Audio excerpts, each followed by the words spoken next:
Good afternoon, family. I wasn't going to do any more videos, but uh, I'm really going on this homeless executive order, and there's a few people that don't really understand how the legal system operates, and I just wanted to. Um, I have a hard time saying this word.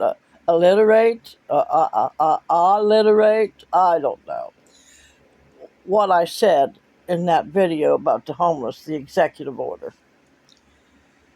and people keep telling me, "Read the order." Well, I did read the order. Where do you think I got my information from? It's exactly what I've said on my video, except it's going to be worse. Here's what's going to happen. And they can't take everybody individually off the street and take them in and give them the help they need and process them through the hospital and then, okay, that one's fixed. Okay, next. No, that's not how they will do it. They will clean up the streets, take everybody off of the streets, like they did the illegal immigrants that came into the country, and take them and made a tent facility for them with cages. Now, they won't, I don't know whether they'll put these homeless people in cages or not.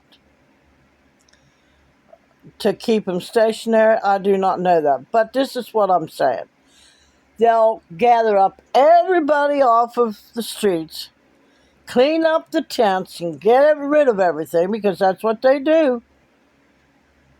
They get rid of everybody's stuff, whether it's personal or whatever, it don't matter. Just want y'all to be clear on this. These people that do the job of cleaning up, they don't have time to go through everybody's personal stuff. Oh, I better save this. Oh, I better save this. No, I got to label this. No. All they know is that they were told to clean up, and that's what they're going to do. They're going to take those people and put them in some kind of a big facility, someplace, somewhere, until it's each one's turn to be evaluated. I'm just telling you. It's going to be like them gathering up the immigrants, trying to ship them over to another country, and the countries wouldn't take them. So now the ones that are left are going into Alligator Alcatraz, and it's just not located in Florida. They're going to make them around the countryside and gather up all the so-called illegal immigrants, which are also trying to take the ones that have lived here forever. And they have to prove that they're legal here, however that goes. But I'm just saying, if they're already talking about putting more alligator Alcatrazes around the country, because apparently this one isn't going to house all of them. Just saying. That's what I read. Don't say that I don't know what I'm talking about, because I know what I'm talking about. So, and that could just be a sidestep of what they're saying is going to be for the illegal aliens, when in reality it's going to be for the homeless. to house them until they get them sorted out, so to speak, whether this one needs mental health, whether this one needs just a job or whatever. But I already know how the agencies work, folks. I worked in some of them. My daughter's working in one now for the mental health. And the hoops them people that she has to tell them people, this is what you you got to do. Now you got to have this documentation. You got to have that documentation. You got to have this. You got to have that. You got to have background check in some of these places. And if it by chance you have done drugs, or you're in a program now that you have to take a certain drug to get off of the drugs, then we can't let you in. We can't let you in our housing units. I know what the hell I'm talking about, folks. I get so tired of some of these people telling me, and I know you're trying to be nice and all like that, but I know how to read laws and rules and regulations. There's certain words, certain phrases that these people that have their own belief system, which, and I've said this before, and I don't know if you hear me or not. There's 8 billion people on this planet. That means there's 8 billion belief systems. Now, let me give you, for example,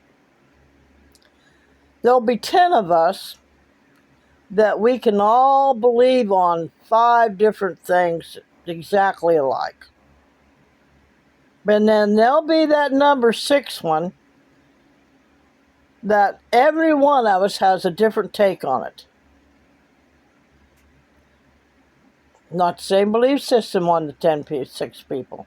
Not the same at all. So here's what's going to happen. He says that he's going to leave it up to each individual state how they're going to handle their homeless population. So when they go in and read them rules and regulations, this particular person that's in charge of that agency or that hierarchy is going to look at that and see something different in this town, this city, than this one over here did. So they're going to use the wording that's in that document to loophole their belief system and how they want to handle it. You got to know a little something about the law before you go in and read these things and say, well, this blah, blah, blah, blah, blah, blah says this.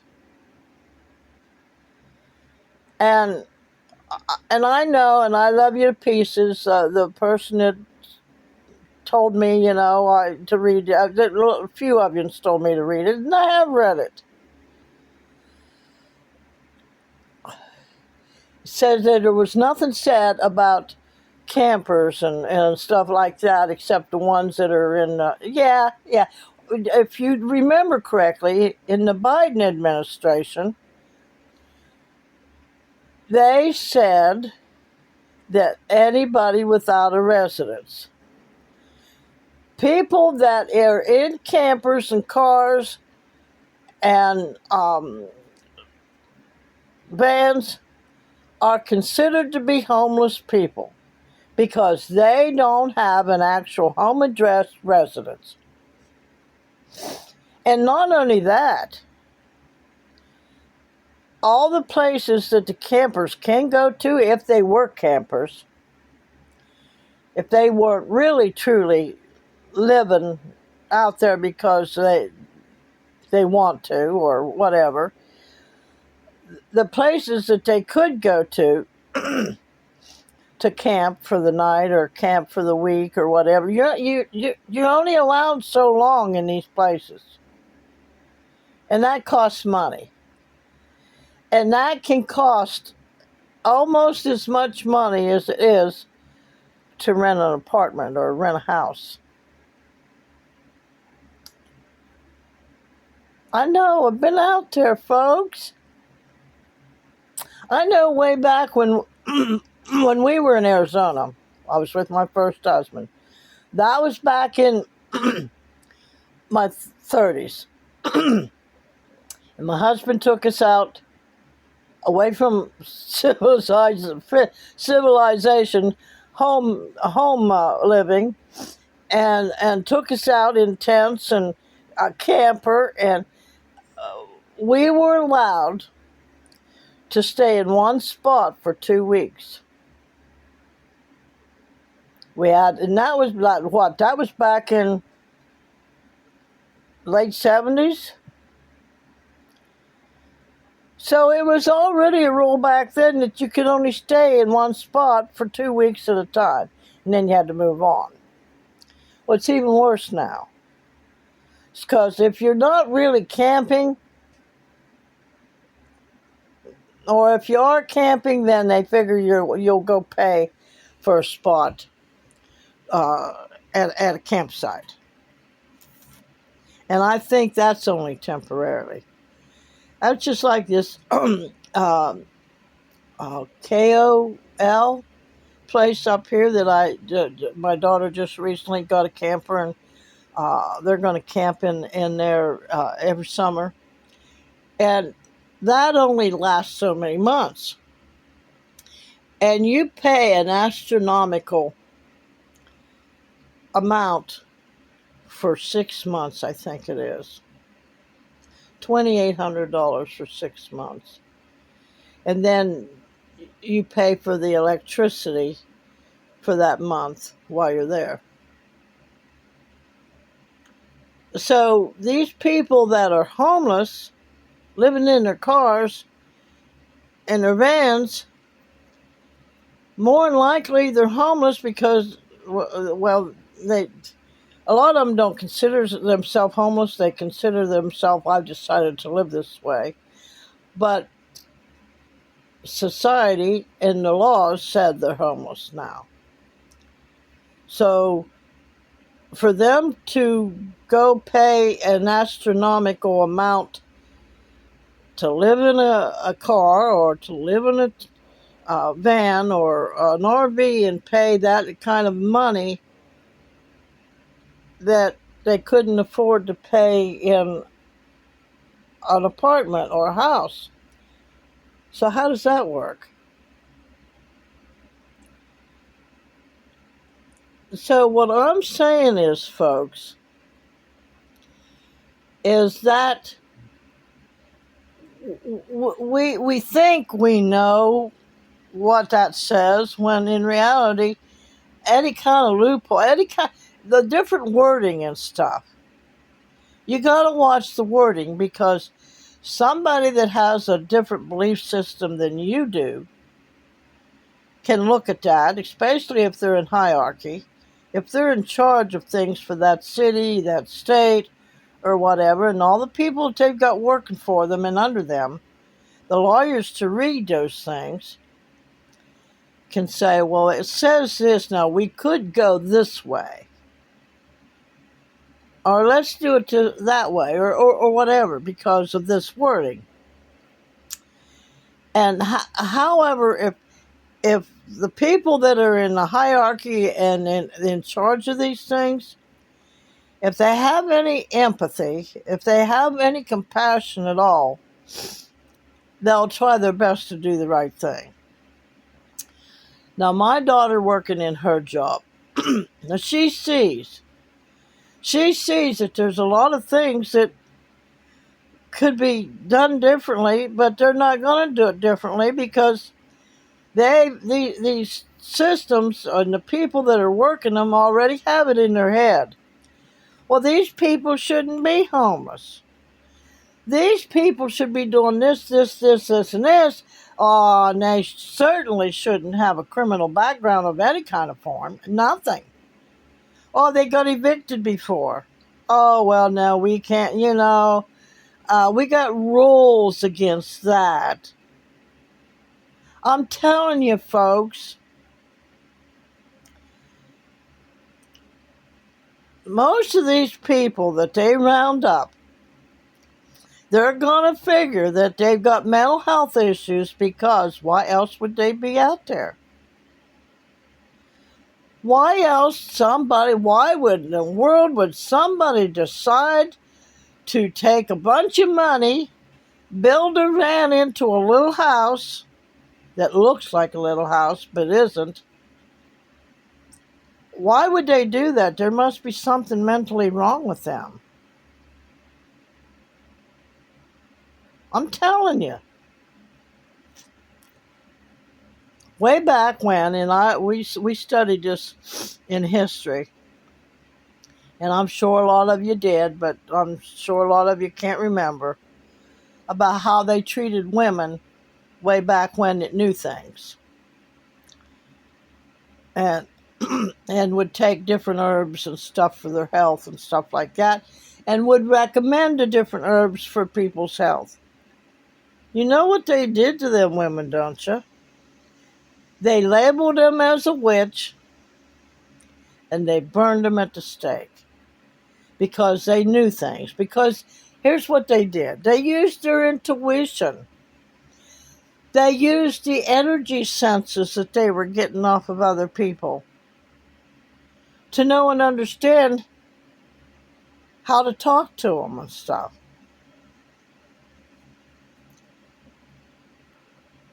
So I don't know, maybe they'll start calling me a witch.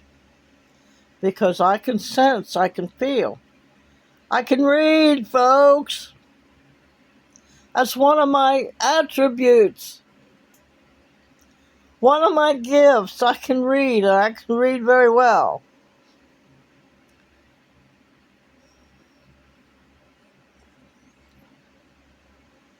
I've seen how the past worked.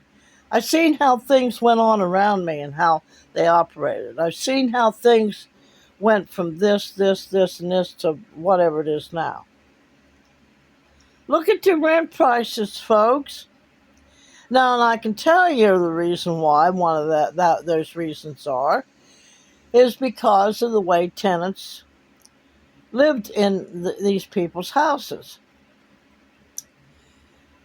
And the landlords would have to go in and refurbish everything, remodel everything, and that would cost them big bucks to be able to do that. So yes, they're going to charge more, but a lot of them also are charging because of what's going on in the world. Well, this is their income.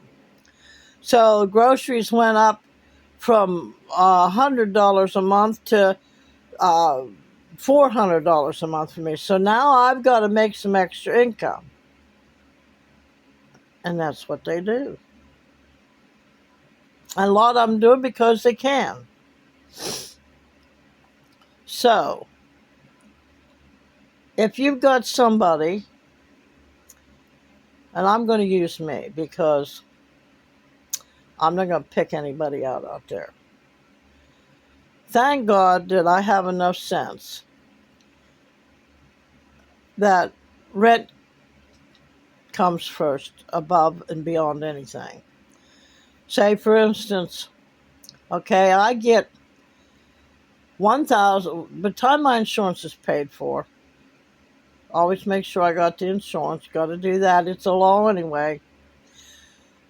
$1,170 a month. Say my rent is $1,170 a month. Now, a lot of people would say, well, I can't do that. I can't take all my money and pay our rent. Well, you have to. If you don't have a job,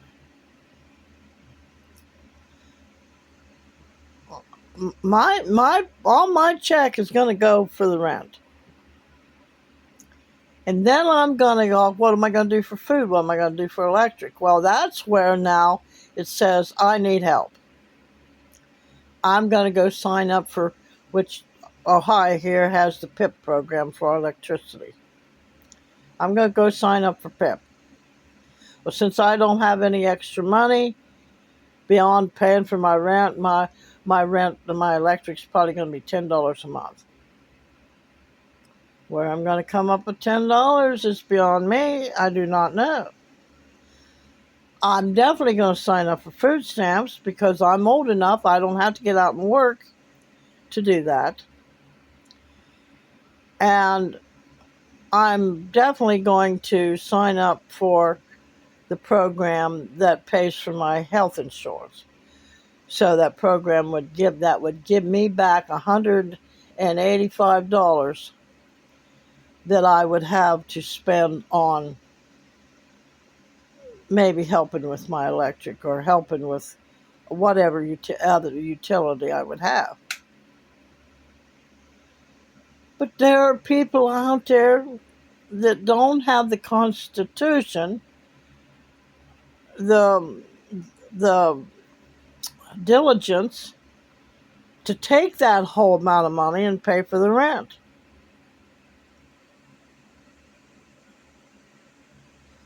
So you got to have that stamina, that determination that nobody's going to put you into homelessness. But there's too many people out there that don't know how to do that. They don't have that fortitude. They don't think like that. And I'm going to go right back to Yeshua, better known as Jesus, said, change your way of thinking. Think good about yourself for one thing. Think that I can do all things through the anointing that's within me to strengthen me. You've got to change your way of thinking. You can't sit around and think, oh, poor woe is me. It's just like with me and the headache yesterday and the UTI. All right, I went and got the meds. I take my meds. I did mention it a couple of times, so y'all know that if I say something goofy, I'm ill. But I didn't sit here and dwell on it and make myself, oh, woe is me kind of thing. Now, if I had to go lay down, I went and laid down. But I'm in a position where I can do that because I own my camper. This is my home, my daughter's property. But I've owned property before, but that got taken away from me by my own naiveness with my husbands at the time. Didn't want to fight with them over it, so just let them have it. I knew that I was capable, with the help of the Creator within me, to get done for myself what needed to be done. So, but like I said, everybody can't do that. Everybody can't work circles around somebody else like I can, and my daughter can. My kids can work circles around people that's within their life because we grew up learning how to do that. We had to do that. And we took that to heart. And the Creator within us helps us do that. I've tried working with my sister. She can only last an hour if she last sat.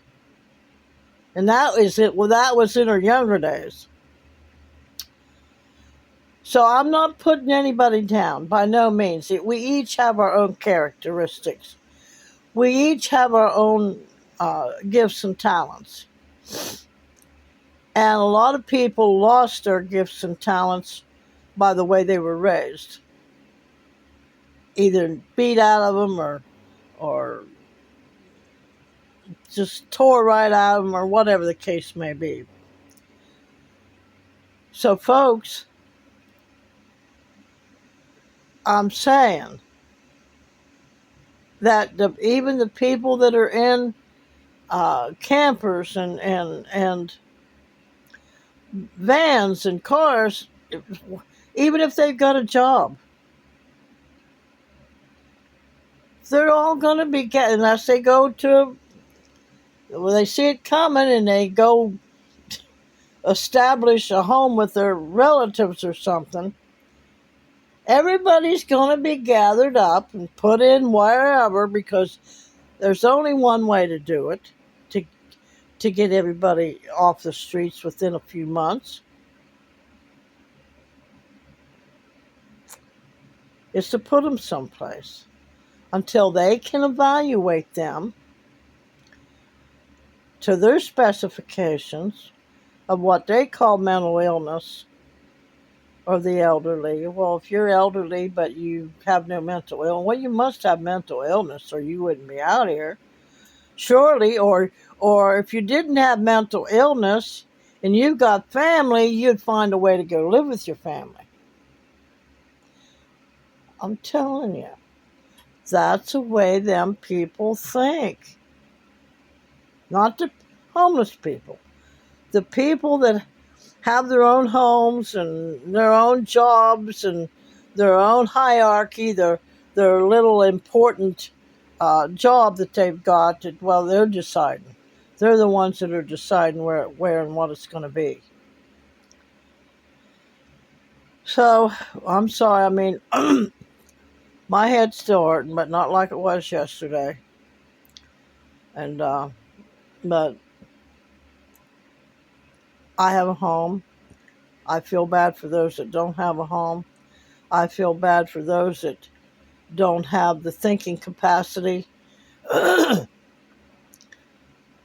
and wisdom to pay the rent first, and then anything else after that. So, amongst all of this turmoil that's been and is coming, remember to laugh, because a merry heart doeth good like a medicine, but a broken spirit will dry up your bones. And that's probably what's happened to a lot of these homeless people. Their spirit has been broken. But if you believe you can, and or you believe you can't, you're right either way. If you believe you can't do it, then you're not going to be able to do it. But if you believe you can, your mind, your brain, and your heart will start working together to make the good come. But if you believe you can't, your mind and your heart will just give up and lay down and not even try to find a way to work it out. You'll have a great day. Talk to you later.